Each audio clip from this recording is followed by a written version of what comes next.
Hello my dears. ഈ ഒരു tin flame ജേണിയിൽ പല സാഹചര്യത്തിലും DM വളരെയധികം സൈലന്റ് മോഡിലേക്ക് പോകാറുണ്ട്. ആദ്യമായിട്ട് നിങ്ങൾ ആ സൈലൻസ് അനുഭവപ്പെട്ടിട്ടുണ്ടാവുക ബബിൾ ഫേസിന് ശേഷം പെട്ടെന്നൊരു സുപ്രഭാതത്തിൽ നിരന്തരം വന്നുകൊണ്ടിരുന്ന കോളുകളും മെസ്സേജുകളും നിങ്ങൾക്ക് പ്രയോറിറ്റി ലഭിക്കുന്ന എല്ലാ സാഹചര്യങ്ങളും അങ്ങനെ എല്ലാ കാര്യങ്ങളും നിന്നുകൊണ്ടായിരിക്കും. അപ്പോൾ നിങ്ങൾ ഇതെന്താണ് ജേണി എന്നൊക്കെ തിരിച്ചറിഞ്ഞുകൊണ്ട് ഇന്നർ വർക്കൊക്കെ നല്ല രീതിയിൽ ചെയ്യാൻ തുടങ്ങിയിട്ടുണ്ടാകും. മേ ബി ചില DMs അങ്ങനെ നിങ്ങളിലേക്ക് കോൺസെൻട്രേറ്റഡ് ആയിട്ട് മുന്നോട്ട് പോകുമ്പോൾ വീണ്ടും കോണ്ടാക്ട് ചെയ്തിട്ടുണ്ടാകും. അപ്പോൾ നിങ്ങൾ റീയൂണിയൻ ആയി എന്ന് കരുതി നടക്കുമായിരിക്കും. ഒരാഴ്ച നല്ല രീതിയിൽ പഴയ പോലെയൊക്കെ മുന്നോട്ട് പോയി വീണ്ടും DM സൈലൻ്റ് ആയിട്ട് പോകുന്നത് കാണാം. എന്തുകൊണ്ടാണ് ഇങ്ങനെ DM ലോങ് ടൈം സൈലൻറ്റ് മോഡിലേക്ക് അല്ലെങ്കിൽ വന്ന് കുറച്ച് കോണ്ടാക്റ്റിനൊക്കെ ശേഷം പിന്നെയും സൈലൻറ്റ് മോഡിലേക്ക് ഈ ഒരു കാര്യം ഇങ്ങനെ റിപ്പീറ്റഡ് ആകുന്നത് എന്നൊക്കെ ഉള്ളതാണ് ഇന്നത്തെ ഒരു ടോപ്പിക് എന്ന് പറയുന്നത്. DM സൈലൻ്റ് ആകുന്നതിന് പിന്നീടുള്ള ഒരു 10 സ്പിരിച്വൽ റീസൺ ആണ് ഞാൻ ഇനി പറയാൻ പോകുന്നത്. ആക്ച്വലി സ്പിരിച്വാലിറ്റി പ്രകാരം ആ നിശബ്ദതകൾ സ്നേഹത്തിൻ്റെ ഒരു അവസാനമല്ല, ആത്മാവിൻ്റെ ഉണരലിൻ്റെ തുടക്കമാണെന്നുള്ളതാണ്. അത് രണ്ടുപേർക്കും അങ്ങനെ തന്നെയാണ്, DMനായാലും DFനായാലും. ചിലപ്പോൾ ഡിവൈൻ മസ്കുലിൻ തൻ്റെ ജീവിതത്തിൽ ആദ്യമായിട്ട് ആഴത്തിലുള്ള കുറേ ചോദ്യങ്ങൾ നേരിടാൻ തുടങ്ങുന്നുണ്ടാകും. ഞാൻ യഥാർത്ഥത്തിൽ ആരാണ്? ഞാൻ ജീവിക്കുന്നത് എൻ്റെ സത്യത്തിനൊപ്പമാണോ? എൻ്റെ ജീവിതത്തിൻ്റെ ലക്ഷ്യം എന്താണ്? അപ്പോൾ ഈ ഒരു ചോദ്യങ്ങൾക്കൊക്കെ ഉത്തരം കണ്ടെത്താനായിട്ട് ആത്മാവ് DMനെ അകത്തേക്ക് വിളിക്കുമെന്നുള്ളതാണ്. അപ്പോൾ നിങ്ങൾ അവരുടെ ജീവിതത്തിൽ വന്നത് വെറും ഒരു പ്രണയ കഥയ്ക്ക് വേണ്ടിയല്ല, ഒരു ഉണർവിന് വേണ്ടിയാണ്. അതുകൊണ്ടാണ് DMൻ്റെ സൈലൻസ് എപ്പോഴും നിങ്ങളെ മറന്നു എന്നൊക്കെ തോന്നുന്നെങ്കിലും യഥാർത്ഥത്തിൽ മറന്നതിൻ്റെ അടയാളമല്ല എന്ന് ഞാനിങ്ങനെ പലപ്പോഴും ആവർത്തിച്ച് പറയുന്നത്. അപ്പോൾ അത് യഥാർത്ഥത്തിൽ ആത്മാവ് കമ്മ്യൂണിക്കേറ്റ് ചെയ്യാൻ തുടങ്ങുന്നതിൻ്റെ ഭാഗമായിട്ടുള്ള ഒരു നിശബ്ദ നിമിഷം മാത്രമായിട്ടാണ് മനസ്സിലാക്കുന്നത്. അപ്പോൾ ഈ ഒരു നിശബ്ദതയെ നിങ്ങളൊരിക്കലും റിജക്ഷനായി കാണണ്ട, പകരം എന്ത് ചെയ്യണമെന്നറിയോ? ട്രാൻസ്ഫർമേഷന് വേണ്ടിയിട്ടുള്ളതാണ്. അത് DFൻ്റെ ലൈഫിൽ മാത്രമല്ല, DMൻ്റെ ലൈഫിലും അങ്ങനെയുള്ളതാണ് എന്നുള്ളത് മനസ്സിലാക്കുക. അപ്പോൾ ഒന്നാമത്തെ ഒരു സ്പിരിച്വൽ റീസൺ എന്ന് പറയുന്നത് ഈ ഒരു സൈലൻസ് ട്രാൻസ്ഫോർമേഷന് വേണ്ടിയിട്ടുള്ളതാണെന്ന് മനസ്സിലാക്കുക. രണ്ടാമതായിട്ടുള്ള ഒരു റീസൺ എന്ന് പറയുന്നത് ഷാഡോ ഹീലിങ്ങിന് വേണ്ടിയിട്ടാണ്. നിങ്ങളവരെ കണ്ടുമുട്ടിയപ്പോൾ അവർ നിങ്ങളെ മാത്രമല്ല കണ്ടത്. അതായത് DM നിങ്ങളെ മാത്രം, അല്ലെങ്കിൽ DF DMനെ മാത്രം അങ്ങനെയല്ല കാണുന്നത്. ഇരുവരും പരസ്പരം അവരുടെ ഉള്ളിൽ വർഷങ്ങളായിട്ട് മറച്ചു വെച്ച നമ്മുടെയൊക്കെ മുറിവുകളെ, ഷാഡോസിനെയാണ് കണ്ടത്. ചില ബന്ധങ്ങൾ നമ്മളെ വളരെയധികം സന്തോഷിപ്പിക്കുന്നു, ചില ബന്ധങ്ങൾ നമ്മളെ വളരെയധികം മാറ്റിമറിക്കുന്നു. അത്തരത്തിൽ മാറ്റിമറിക്കുന്ന ഒരു ബന്ധമാണ് ട്വിൻ ഫ്ലെയിം ജേണി എന്ന് പറയുന്നത്. അപ്പോൾ ഈ ഒരു ജേണി നമുക്കറിയാം, നമ്മുടെ ബന്ധത്തിൽ ഷാഡോ സൈഡിനെ റിഫ്ലക്റ്റ് ചെയ്ത് പരസ്പരം പ്രതിഫലിപ്പിച്ചുകൊണ്ട് മിററിങ് ആക്കിക്കൊണ്ട് പുറത്ത് കൊണ്ടുവരുന്നു എന്നുള്ളത്. ഇത് പുറത്തു വന്നാലല്ലേ ഇങ്ങനെ ഒരു പ്രശ്നമുണ്ടെന്നും ഇതിനെ മാറ്റണമെന്നും നമുക്ക് മനസ്സിലാകുള്ളൂ. അപ്പോൾ ഈ ഒരു അവഗണിക്കപ്പെട്ട വേദന, നിരസിക്കപ്പെട്ട അനുഭവങ്ങൾ, സ്നേഹത്തിന് അർഹയില്ലെന്നൊക്കെയുള്ള വിശ്വാസം, ഇതൊക്കെ പെട്ടെന്ന് സർഫേസിലേക്ക് പൊന്തി വരുന്നു. ചില ആളുകൾ ഈ വേദനയെ നേരിടുന്നു, അതിനെ പരിഹരിക്കാൻ നോക്കുന്നു. ആ കൂട്ടത്തിലുള്ളവരാണ് DF. എന്നാൽ DM എപ്പോഴും ചെയ്യാറ് ഇതിന്ന് ഓടി ഒളിക്കുകയാണ്. അതുകൊണ്ട് ഈ ഓടി ഒളിക്കലിൻ്റെ ഭാഗമായിട്ടാണ് DM സൈലൻസ് പോകുന്നത്, അല്ലാതെ നിങ്ങളിൽ നിന്ന് ഓടുന്നതല്ല എന്ന് മനസ്സിലാക്കുക. അപ്പോൾ DM ഇവിടെ ഓടുന്നത് സ്വന്തം മുറിവുകളിൽ നിന്ന്, ഷാഡോസിൽ നിന്ന് ഓടുന്നതാണ്. കാരണം അവർ നിങ്ങളെ കാണുമ്പോൾ നിങ്ങളെ മാത്രമല്ല കാണുന്നത്, സ്വയം കാണുകയാണ് ചെയ്യുന്നത്. അത് വളരെയധികം ഭയപ്പെടുത്തുന്ന ഒരു കണ്ണാടി പോലെയാണ് പ്രവർത്തിക്കുന്നത്. സോ ഇതാണ് രണ്ടാമത്തെ ഒരു സ്പിരിച്വൽ റീസൺ, ഷാഡോ സെൽഫിനെ പുറത്ത് കാണുമ്പോൾ അവർ ഓടി ഒളിക്കുന്നു എന്നുള്ളത്. മൂന്നാമതായി പറയാൻ പറ്റുന്ന റീസണാണ് ഈഗോ ഡെത്ത് പ്രോസസ്സ്. ഒരിക്കൽ അവർ DMമാർ തൻ്റെ ജീവിതം പൂർണ്ണമായിട്ടും തൻ്റെ നിയന്ത്രണത്തിൽ തന്നെയാണെന്ന് കരുതിയിരുന്നു. എന്ത് വേണം, എവിടെ പോകണം, ആരെ സ്നേഹിക്കണം, അതൊക്കെ അറിയാമെന്ന് വിശ്വസിച്ചു. ഒരു കാരണവശാലും ഇതൊന്നും തൻ്റെ ഇമേജുകളൊന്നും പൊളിഞ്ഞു പോയില്ല, എല്ലാ കാര്യങ്ങളും സെക്യൂർഡായിട്ടിരിക്കുമെന്ന് വിശ്വസിച്ചു. പക്ഷേ ചില ആത്മബന്ധങ്ങൾ, നിങ്ങൾ DF വന്നപ്പോൾ ആ ഒരു പഴയ ഉണ്ടാക്കി വെച്ച വേൾഡ് തകരാൻ തുടങ്ങുന്നു. അവിടെ അവരുടെ ഈഗോ ഒരു ചോദ്യം ചോദിക്കുകയാണ്, ഇത് ഭയങ്കരമായിട്ട് ഇൻറ്റൻസ് ആയിട്ടുള്ളൊരു കാര്യമല്ലേ? എന്തുകൊണ്ടാണ് എനിക്ക് കൺട്രോൾ നഷ്ടമാകുന്നത്? ഇത് ആക്ച്വലി സേഫ് ആണോ? അപ്പോൾ അങ്ങനെയുള്ള ചോദ്യങ്ങൾ വരുമ്പോൾ, അവരുടെ 3D നഷ്ടപ്പെടുമ്പം അവർ സത്യത്തിൽ ഇൻസെക്യൂരിറ്റി കാരണം ഓടി ഒളിക്കാറുണ്ട്. അപ്പോൾ സൈലൻസിൻ്റെ ഭാഷ എന്താണ്, ഒരു ഷോക്ക് കിട്ടിയ പോലെ സൈലൻ്റ് ആയി പോകുന്നു എന്നുള്ളതാണ്. എന്നാൽ ആത്മാവ് പറയുന്ന വേറൊരു സത്യം അവരുടെ ഉള്ളിൽ നിന്നും മുഴങ്ങി കേൾക്കുന്നു. ഇതാണ് സത്യം, ഇതാണ് നിന്റെ യഥാർത്ഥ ട്രൂ ലവ് എന്നൊക്കെ ഉള്ളത് ഇങ്ങനെ ഉള്ളിൽ നിന്ന് മുഴങ്ങി കേൾക്കും. എന്നാൽ പുറത്തുള്ള വേൾഡിലെല്ലാം തകരുമ്പോൾ ഇതിൽ നിന്ന് ഓടി ഒളിക്കാനുള്ള ഒരു വോയിസും കേൾക്കും. ഈ ഒരു രണ്ട് ശബ്ദങ്ങൾ തമ്മിലുള്ള സംഘർഷമാണ് പലപ്പോഴും സൈലൻ്റ് ആയിട്ട് പുറത്തു വരുന്നത്. കാരണം പഴയ വ്യക്തിത്വം മരിക്കുമ്പോൾ പുതിയ വ്യക്തി ജനിക്കുകയാണ്. അപ്പോൾ ആ പ്രക്രിയ അത്ര എളുപ്പമല്ല. അതിനാൽ DM-ന്റെ നിശബ്ദത നമ്മളോടുള്ള സ്നേഹക്കുറവല്ല എന്ന് എപ്പോഴും മനസ്സിലാക്കുക. അവരായിരുന്ന മനുഷ്യനും ആകാൻ പോകുന്ന മനുഷ്യനും തമ്മിലുള്ള ഒരു പോരാട്ടമാണ്. അപ്പോൾ ചില നിശബ്ദതകൾ ദൂരത്തിൻ്റെ അടയാളമല്ല, പുനർജന്മത്തിൻ്റെ അടയാളമാണെന്ന് അറിയാലോ. നാലാമത്തെ സ്പിരിച്വൽ റീസൺ പറയാം, അതാണ് ഡിവൈൻ ടൈമിങ്. ഞാൻ തയ്യാറാണ്, പിന്നെ എന്തുകൊണ്ടൊന്നും സംഭവിക്കുന്നില്ല എന്നുള്ള ചോദ്യം നിങ്ങൾക്ക് വരുന്നുണ്ടാവും. ഹീൽ ചെയ്യുന്നുണ്ട്, എല്ലാ കാര്യങ്ങളും ക്ലിയർ ചെയ്യുന്നു അല്ലേ. അപ്പോൾ ട്വിൻ ഫ്ലെയിം ജേണിയിൽ പലരും ചോദിക്കുന്ന ചോദ്യമാണ്, ഞാൻ ഹീൽ ചെയ്തു എന്നിട്ട് എന്താണ് എൻ്റെ DM വരാത്തത്? ഞാൻ സ്നേഹിക്കാൻ തയ്യാറാണ്, കാത്തിരിക്കാൻ തയ്യാറാണ്, ക്ഷമിക്കാൻ തയ്യാറാണ്, പക്ഷേ എൻ്റെ ലൈഫ് ഇപ്പോൾ ഒറ്റപ്പെട്ടതാണ്, നിശബ്ദമാണെന്നൊക്കെ അല്ലേ. എന്നാൽ ആത്മീയമായിട്ട് പറയുകയാണെങ്കിൽ എല്ലാ ബന്ധങ്ങൾക്കും ഒരു ഡിവൈൻ ടൈമിംഗ് ഉണ്ട്. അപ്പോൾ ആ ട്വിൻ ഫ്ലെയിം ആണെങ്കിലും നിങ്ങളുടെ ജീവിതത്തിൽ ഇപ്പോൾ വന്നതിന് പകരം ഒരു 10 വർഷം മുന്നെയാണ് വന്നതെങ്കിൽ എന്തൊക്കെ പ്രശ്നങ്ങളായിരിക്കും സംഭവിക്കുക എന്ന് ആലോചിച്ച് നോക്കും. ഒരു വിത്ത് നട്ട ദിവസം തന്നെ വൃക്ഷമാകില്ല, വേരുകൾ ആദ്യം വളരണം. അതുപോലെ തന്നെയാണ് ചില ആത്മാക്കൾ ഒന്നാകുന്നതിന് മുന്നേ രണ്ടുപേരും വേറിട്ട യാത്രകൾ പൂർത്തിയാക്കണം എന്നുള്ളതാണ്. അപ്പോൾ ഈ ട്വിൻ ഫ്ലെയിം ജേണിയിൽ പ്രത്യേകിച്ചും അപ്പോൾ ഈ രണ്ടുപേരും വേറിട്ട് നിങ്ങളുടെ ജേണി കംപ്ലീറ്റ് ആക്കി കഴിഞ്ഞാലാണ് DM സൈലൻസ് ബ്രേക്ക് ചെയ്ത് വരിക. അപ്പോൾ DM-ന്റെ സൈലൻസ് ഒരു തടസ്സമല്ല, ഒരു തയ്യാറെടുപ്പാണെന്ന് മനസ്സിലാക്കുക. കാരണം സമയത്തിന് മുന്നേ ലഭിക്കുന്ന അനുഗ്രഹങ്ങൾ പലപ്പോഴും ഭാരമായിട്ട് മാറും. നിങ്ങൾ തന്നെ ആലോചിക്കുക, ഞാൻ നേരത്തെ പറഞ്ഞ പോലെ 10 വർഷം മുന്നെയാണ് ഈ ജേണി കിട്ടിയതെങ്കിലുള്ള അവസ്ഥകൾ ആലോചിക്കും.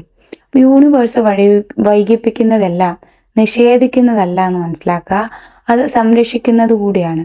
അപ്പം അതുകൊണ്ട് ചോദിക്കണം, ഞാൻ സമയത്തെ നിയന്ത്രിക്കാൻ ശ്രമിക്കുകയാണോ അല്ലെങ്കിൽ സമയത്തെ വിശ്വസിക്കാൻ പഠിക്കുകയാണോ വേണ്ടത് എന്നുള്ളത്. അപ്പോൾ നിങ്ങളെല്ലാവരും ആ ഒരു ഡിവൈൻ ടൈമിങ്ങിനെ വിശ്വസിക്കാൻ പഠിച്ചുകൊണ്ട് മുന്നോട്ട് പോകും എന്നുള്ളത് എനിക്കറിയാം. അഞ്ചാമത്തെ ഒരു സ്പിരിച്വൽ റീസൺ പറഞ്ഞാൽ എനർജറ്റിക് ഇൻ്റഗ്രേഷൻ ആണ്. ചില ആളുകളെ കണ്ടുമുട്ടിയ ശേഷം ജീവിതം പഴയ പോലെ ആകില്ല. അവരുടെ സാന്നിധ്യം തന്നെ നമ്മളെ മാറ്റാൻ തുടങ്ങും. നിങ്ങൾക്ക് അവരെ മറക്കാൻ കഴിയുന്നില്ല, അവർക്ക് നിങ്ങളെ മറക്കാൻ കഴിയുന്നില്ല. പക്ഷെ അതുകൊണ്ട് മറക്കാൻ കഴിയുന്നില്ല എന്ന് വിചാരിച്ചിട്ട് പരസ്പരം ഉടൻ തന്നെ ഒരു കമ്മ്യൂണിക്കേഷൻ ഉണ്ടാവണം, കോണ്ടാക്ട് വരണമെന്നൊന്നുമില്ല. കാരണം ഈ സോൾസ് തമ്മിലുള്ള ബന്ധം മനസ്സിന്, അതായത് നിങ്ങൾ കോണ്ടാക്റ്റിൽ വന്ന് കഴിഞ്ഞാൽ കൈകാര്യം ചെയ്യാൻ കഴിയാത്തത്ര ശക്തമായിരിക്കും, കൈവിട്ടു പോകും, പല വിഷയങ്ങളും അവിടെ ഉണ്ടാവും. സോ അവർ നിങ്ങളുടെ എനർജി അനുഭവിക്കുന്നു, നിങ്ങൾ അവരുടെ എനർജി തിരിച്ചു അനുഭവിക്കുന്നു. പക്ഷെ ആ അനുഭവം മനസ്സിലാക്കാനായിട്ട് സമയം വേണം. അതിനാൽ സൈലൻസ് എന്ന് പറയുന്നത് പലപ്പോഴും ഡിസ്കണക്റ്റ് അല്ല, ഇൻ്റഗ്രേഷൻ ആണ് എന്ന് മനസ്സിലാക്കാം. കാരണം ആത്മാവ് വളരെ വേഗത്തിൽ മുന്നോട്ട് പോകുമ്പോൾ മനുഷ്യൻ അതിൻ്റെ പിന്നാലെ എത്താനായിട്ട് സമയമെടുക്കും. അപ്പോൾ ചില നിശബ്ദതകൾ നഷ്ടത്തിൻ്റെ സൂചനയല്ല, നിങ്ങളുടെ ഗ്രോത്തിൻ്റെ ഇടവേളയാണ്. അപ്പോൾ ആ ഇടവേളകൾ കൃത്യമായിട്ട് കിട്ടിയാൽ മാത്രമേ നിങ്ങൾക്ക് ശരിയായിട്ട് ഉള്ള രീതിയിൽ പാകപ്പെടാൻ സാധിക്കുകയുള്ളൂ എന്നുള്ളതാണ്.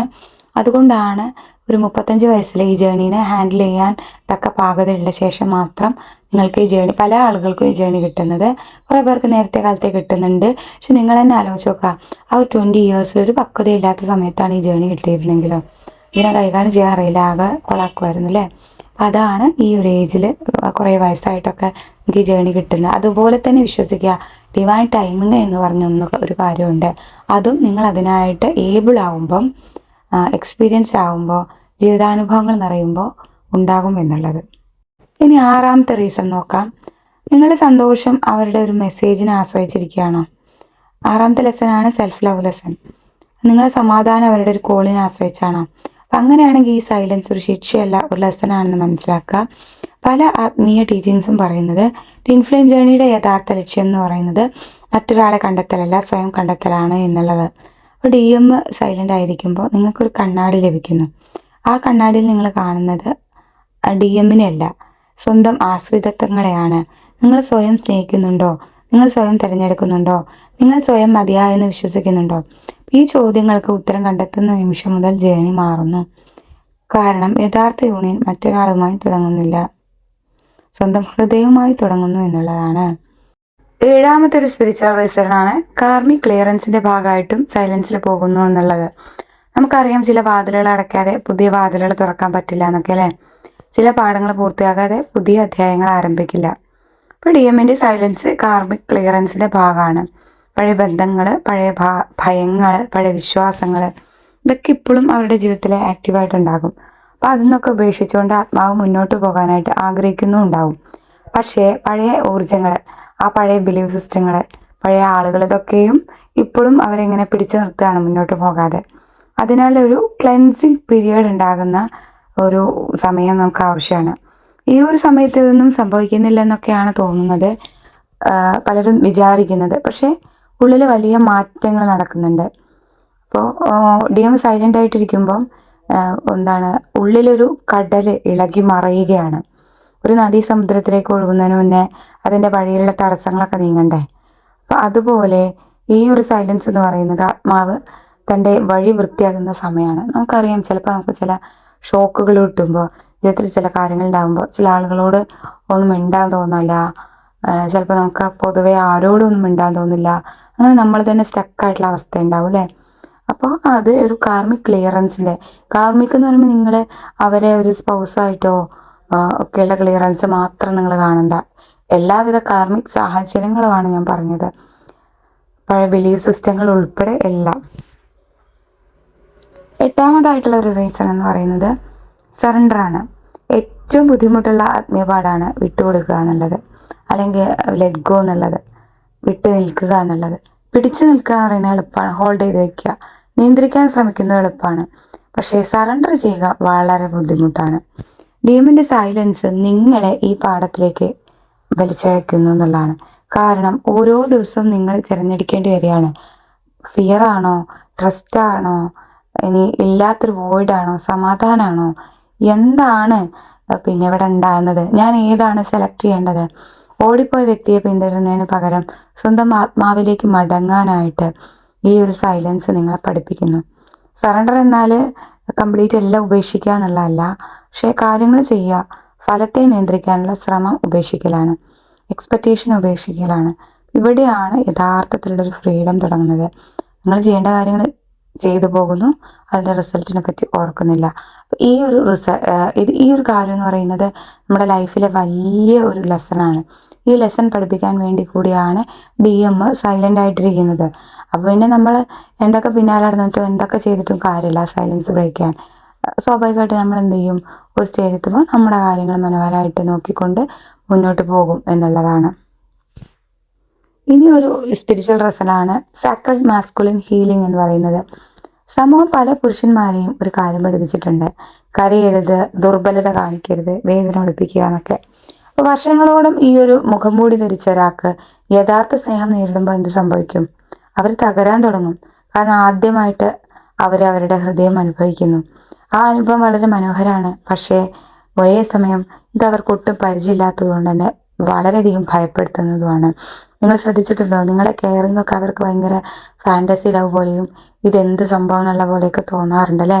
സാധാരണ ഒരു വേൾഡിലുള്ള ലവിലപ്പുറമാണ് ഡി എമ്മിനെ ലവ് കൊടുക്കുക. ആ ലവിൻ്റെ ഇൻറ്റൻസി കൊണ്ട് തന്നെ അവർ പേടിച്ചോടിപ്പോവും. ഇവർക്ക് എന്തോ ഒരു പ്രത്യേകതയുണ്ട്, പേടിപ്പിക്കുന്ന പ്രത്യേകതയുണ്ട് എന്നൊക്കെ പറഞ്ഞിട്ടാണ് അവർ ഓടിപ്പോകുന്നത്. അപ്പോൾ അവിടെ ഒരു ശക്തി എന്താണെന്നതിൻ്റെ യഥാർത്ഥ അർത്ഥം, പവർഫുൾ ആയിട്ടുള്ള ലവ് എന്താണെന്നുള്ളത് കാണുകയും അത് കുറേ കഴിയുമ്പോൾ അത് മനസ്സിലാക്കുകയും ചെയ്യുന്നു.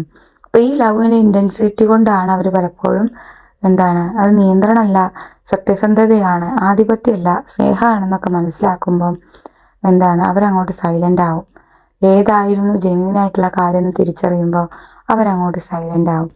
അപ്പോൾ ഈ ഒരു നിശബ്ദത എന്ന് പറയുന്നത് ഡി എം അകന്നു പോകുന്നതല്ല, ഡി എമ്മിൻ്റെ റിയലൈസേഷനാണ്. അവർ ഹൃദയം തുറക്കാൻ പഠിക്കുന്ന ഒരു മനുഷ്യൻ്റെ യാത്ര എന്നുള്ളൊരു പ്രക്രിയയാണ്. 10ാമത്തെ ഒരു സ്പിരിച്വൽ റീസൺ പറയാം. ഇത് internal union before external union എന്നുള്ള ഒരു റീസണാണ്. പലരും റീയൂണിയനായിട്ട് കാത്തിരിക്കുകയാണ് അല്ലേ. ഡി എം വരും, മെസ്സേജ് അയക്കും, പഴയ ബബിൾ ഫേസ് വീണ്ടും ആവർത്തിക്കും, അങ്ങനെയുള്ളൊരു എക്സ്പെക്റ്റേഷൻ എനർജിയിലൊക്കെ നിൽക്കുകയാണ്. ആത്മീയ കാഴ്ചപ്പാടിൽ ഏറ്റവും പ്രധാനപ്പെട്ട റീയൂണിയൻ എന്ന് പറയുന്നത് പുറത്തല്ല, നമ്മുടെ ഉള്ളിലാണ്. നിങ്ങളുടെ ഉള്ളിൽ മാസ്കുലിൻ എനർജി ഉണ്ട്, ഫെമിനിൻ എനർജി ഉണ്ട് അല്ലേ. അപ്പം ഇവ ബാലൻസ്ഡ് ആകുമ്പോഴാണ് യഥാർത്ഥത്തിലുള്ള ഒരു സമാധാനം ഉണ്ടാകുന്നത്. DM-ന്റെ സൈലൻസ് ഈ ഒരു സത്യം നിങ്ങളെ പഠിപ്പിക്കുന്നുണ്ട്. നിങ്ങൾ അന്വേഷിക്കുന്നത് ഒരാളെ അല്ല, നിങ്ങൾ അന്വേഷിക്കുന്നത് ഒരു പർട്ടിക്കുലർ വ്യക്തിയെ അല്ല. അത് ആരെങ്കിലും ആവട്ടെ, അല്ലെങ്കിൽ DM ആവട്ടെ, ഇങ്ങനെയൊന്നുമല്ല. നിങ്ങൾ യഥാർത്ഥത്തിൽ അന്വേഷിക്കുന്നത് ഒരു അവസ്ഥയാണ്, പൂർണ്ണതയുടെ അവസ്ഥ. ഒരു സോൾമേറ്റോ ഒരു ട്വിൻ ഫ്ലെയിമോ ഒന്നുമില്ലെങ്കിലും നിങ്ങളിൽ 100% സാറ്റിസ്ഫൈഡ് ആയിട്ടുള്ള ഒരു അവസ്ഥയാണ് നിങ്ങൾ തേടുന്നത്. ഞാൻ ഈ പറഞ്ഞ കാര്യം 100% എഗ്രി ചെയ്യുന്നവരെ എഗ്രി ചെയ്യുന്നെന്ന് ടൈപ്പ് ചെയ്യൂ കേട്ടോ. നിങ്ങൾ സ്വയം പൂർത്തിയാകുന്ന നിമിഷം മറ്റൊരാൾ നിങ്ങളെ പൂർത്തിയാക്കേണ്ട ആവശ്യം ഇല്ലാതാകുന്നു. ഇതാണ് ഇന്റേണൽ യൂണിയൻ. ചിലർ വിശ്വസിക്കുന്നത് ഈ ഒരു അവസ്ഥ കൈവരിക്കുമ്പോൾ എക്സ്റ്റേണൽ റിയാലിറ്റി സ്വാഭാവികമായിട്ട് മാറുന്നു എന്നുള്ളതാണ്. പക്ഷേ അപ്പോഴേക്കും ഈ ജേണിയുടെ ലക്ഷ്യം തന്നെ മാറിയിരിക്കും എന്നുള്ളതാണ്. കാരണം നിങ്ങൾ കണ്ടെത്തിയ ഒരാളെ കണ്ടെത്തിയിട്ട് അതിൽ തുടങ്ങിയ ഒരു യാത്രയിൽ, നിങ്ങളിലേക്ക് വന്നു ചേർന്ന ഒരാളിലൂടെയുള്ള യാത്രയിൽ ഇത് അയാളുമായിട്ട് വീണ്ടും ഒന്നു ചേരലാണ് എന്ന് വിശ്വസിച്ചിരുന്ന യാത്രയിൽ പലപ്പോഴും പലരുടെയും അവസാനം നിങ്ങളെ തന്നെ കണ്ടെത്തി എന്നുള്ളതായിരിക്കും. അങ്ങനെ ഒരു പർട്ടിക്കുലർ പേഴ്സൺ വരേണ്ട ആവശ്യമൊന്നുമില്ല എന്നുള്ളതായിരിക്കും അവസാനം എത്തിച്ചേരുക. എന്നാൽ ആ ഒരു അവസ്ഥയിലായിരിക്കും ആ വ്യക്തി വന്നു ചേരുക എന്നുള്ളതാണ് വളരെ ഒരു വിചിത്രമായിട്ടുള്ള ഒരു കാര്യം. അപ്പോൾ ഒരു കാര്യം കൂടി പറഞ്ഞോട്ടെ, നമ്മുടെ ചാനലിൽ മാസം തോറും ട്വിൻ ഫ്ലെയിംസിനായിട്ട് മാത്രം ഹീലിംഗ് ക്ലാസ്സുകൾ നടത്തി വരുന്നുണ്ട്. നിങ്ങൾ കൃത്യമായിട്ട് ഫോളോ ചെയ്താൽ ഒരു 3 മാസം കൊണ്ട് ഇന്നർ യൂണിയൻ അച്ചീവ് ചെയ്യാൻ സഹായിക്കുന്ന തരത്തിലുള്ള ക്ലാസ്സുകളാണ്. അപ്പോൾ അതിൻ്റെ ഡീറ്റെയിൽസും കാര്യങ്ങളൊക്കെ പോസ്റ്റിലിട്ടിട്ടുണ്ട്. പേഴ്സണൽ നമ്പറിൽ കോൺടാക്ട് ചെയ്ത് ചോദിക്കാവുന്നതാണ്. വീഡിയോ യൂസ്ഫുൾ ആയെന്ന് കരുതുന്നു. Thank you.